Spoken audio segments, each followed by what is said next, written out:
Di akhir season, saat perkelahian di kamar mandi berkecamuk. Sementara di barak, sistem intercom memberitahukan orang-orang fakta bahwa ada pembunuhan yang terjadi. Karena pemain 452, pemain 339, pemain 72 semuanya telah dieliminasi. Setelah 5 orang tewas di kamar mandi, itu sedikit menambah jumlah pemain. Ketika orang-orang dari kamar mandi kembali ke barak, mereka semua sedikit terkejut. Karena kala itu, Antektanos menyatakan kepada seluruh kelompok bahwa merekalah yang diserang. Tetapi orang-orang yang ingin mengakhiri permainan membantah pernyataan itu. Mereka pun mengatakan sebaliknya, bahwa merekalah yang telah melakukan penyerangan. Kemudian mereka semua menyadari bahwa jika 5 orang tewas, mereka perlu mencari tahu di pihak mana kelima orang itu berada, untuk mengetahui siapa yang memiliki suara mayoritas saat ini. Setelah melakukan perhitungan, mereka menyadari bahwa kelompok yang ingin melanjutkan permainan kalah 1 orang. Untuk pihak yang akan menghentikan permainan itu bagus. Namun kemudian lampu akan padam dalam 30 menit. Dan Gi-hun tahu persis apa yang akan terjadi selanjutnya.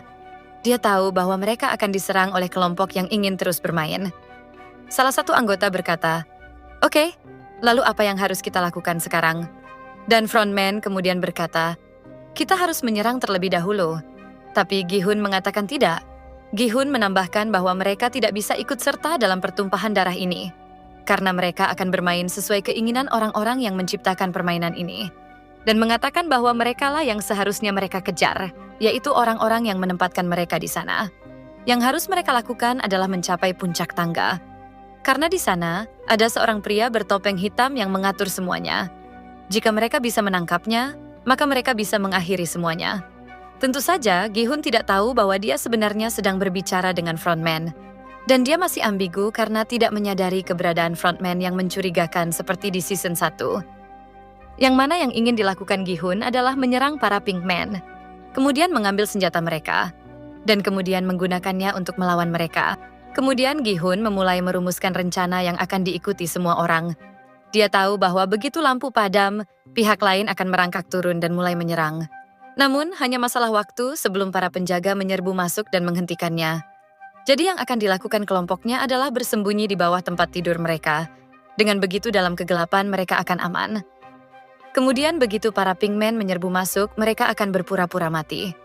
Seperti yang Gi-hun katakan, strategi ini benar-benar mengejutkan para Pinkman. Mereka dapat memanfaatkan strategi itu dengan mengambil senjata dan bahkan menyandera mereka. Tentu saja, semua ini diawasi oleh orang yang bertanggung jawab atas jaringan penyelundupan organ itu. Jadi ketika ini terjadi, dia memberitahu semua penjaga Pinkman untuk waspada dan bersiap. Salah satu pemain sebenarnya ingin mengarahkan senjata ke kelompok yang ingin terus bermain. Tetapi Gi-hun menghentikannya dan berkata, "Tidak, kita tidak akan lebih baik dari mereka. Itu bukan bagian dari rencana."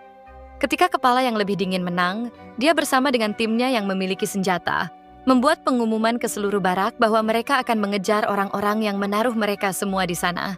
Yaitu orang-orang yang mengatur permainan. Dengan begitu mereka dapat menghentikannya. Gi-hun memohon kepada semua orang bahwa jika ada yang bisa menggunakan senjata dan bersedia bertarung, maka majulah untuk membantu.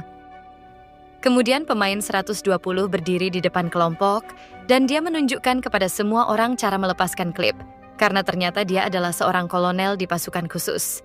Namun dia dikeluarkan dari militer karena dia menjadi trans. Tapi dia adalah pembunuh yang dingin. Mereka semua kemudian bersiap, mereka semua memastikan mereka memiliki cukup amunisi, dan menggunakan sandera Pinkman untuk menaiki tangga. Namun tidak terlalu jauh mereka pun diserang, tetapi mereka dapat membunuh beberapa Pinkman tanpa ada korban. Tidak hanya itu, mereka sangat pintar tentang strategi. Di mana setiap kali mereka melewati kamera keamanan, mereka menembaknya. Jadi, orang yang berada di bawah yaitu orang yang memimpin, kita panggil saja si topeng persegi. Kala itu si topeng persegi mengalami kesulitan melihat apa yang sedang terjadi. Dan karena para pemain telah berjalan lebih jauh menaiki tangga, si topeng persegi pun mengerahkan semua Pinkman di dek. Tapi untungnya, para pemain juga memiliki banyak senjata dan amunisi dari para Pinkman yang terkalahkan. Dan mereka dapat menjatuhkan kelompok Pinkman di salah satu area. Pada saat itu Gi-hun kemudian memutuskan bahwa dia akan pergi mencari pintu masuk ruang kendali, dan mungkin dia bisa menghentikannya sendiri. Tapi dia akan membawa Jung Bae bersamanya. Sementara semua orang akan melanjutkan baku tembak untuk mengalihkan perhatian. Jungbae dan Gi-hun pun berhasil mencapai tangga. Mereka berjalan maju dengan baik. Mereka kemudian menghubungi frontman melalui radio untuk memberitahu apa yang sedang terjadi. Namun Gi-hun tidak secerdas pemain 120. Karena Gi-hun tidak menghancurkan kamera keamanan, jadi si topeng persegi dapat melihat apa yang terjadi. Kemudian si topeng persegi mengirim lebih banyak orang untuk melindungi tangga dengan segala cara, di mana itu tentunya menyebabkan Gi-hun dan Jungbae terpojok. Dan semakin lama baku tembak berlangsung, itu menguntungkan bagi para Pinkman, karena mereka memiliki lebih banyak amunisi. Para pemain yang mencoba melawan akhirnya kehabisan peluru. Frontman kemudian menghubungi Jungbae bahwa mereka membutuhkan amunisi. Kemudian Gi-hun mengatakan kepadanya, "Hei, ada amunisi di saku para Pinkman yang telah mati, jadi ambil itu." Setelahnya, frontman bersama dengan 2 orang lainnya setuju untuk membantu Jungbae dan Ji-hun. Sementara pemain 388 berkata, "Aku akan pergi mengambil amunisi dari semua penjaga yang mati di barak." Masalahnya, pemain 388 sedikit terkejut meskipun dia seorang marinir, tampaknya dia mengalami PTSD, atau istilahnya gangguan stres pasca trauma. Jadi dia pun kembali ke barak dan dia menemukan lebih banyak amunisi di sana.